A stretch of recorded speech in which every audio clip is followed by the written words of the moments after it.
Cabinet Secretary for Health Aden Duale has defended the government's plan to introduce graphic health warnings on tobacco products packaging under the Tobacco Control Strategy 2025, and even Duale said the measures will protect public health by raising awareness of the long-term dangers of tobacco use. The Senate is also fighting underage smoking by proposing stiffer penalties on the banned flavors and additives in tobacco products. The war on tobacco intensified today, with Health Cabinet Secretary Aden Duale appearing before the Committee on Delegated Legislation to clarify regulations on tobacco consumption. One of the radical proposals is the introduction of graphic health warnings on cigarette packs and other tobacco products, showing the real consequences of smoking, such as cancer, heart disease, and organ damage. The objective of these new graphic health warnings, Chair, to conclude, are fourfold.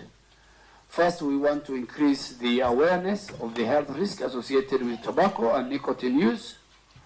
Two, we want to deter the initiation of tobacco use, particularly among our young people. Three, we want to reduce the consumption and encourage cessation among users. So we want to reduce the number of people in our country who are using both tobacco and nicotine.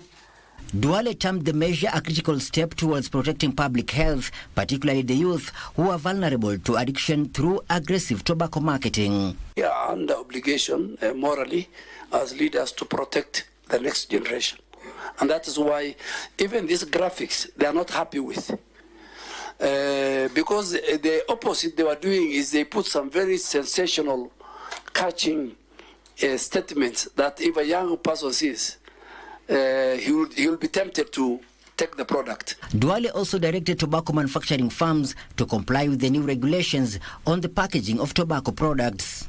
And at the Senate, debate on the proposed amendments to the Tobacco Control Amendment Bill 2024 continued, with lawmakers proposing stiffer penalties on traders abetting underage smoking. If there is a way in which we can completely ban additives or flavors in this particular product, the better, because the more the flavors, the lesser the possibility of even appreciating that someone is smoking. With this kind of gadgets that are already in the market, that our young people are using, Mr. Speaker, you realize there is no regulation on these e-cigarettes, Mr. Speaker.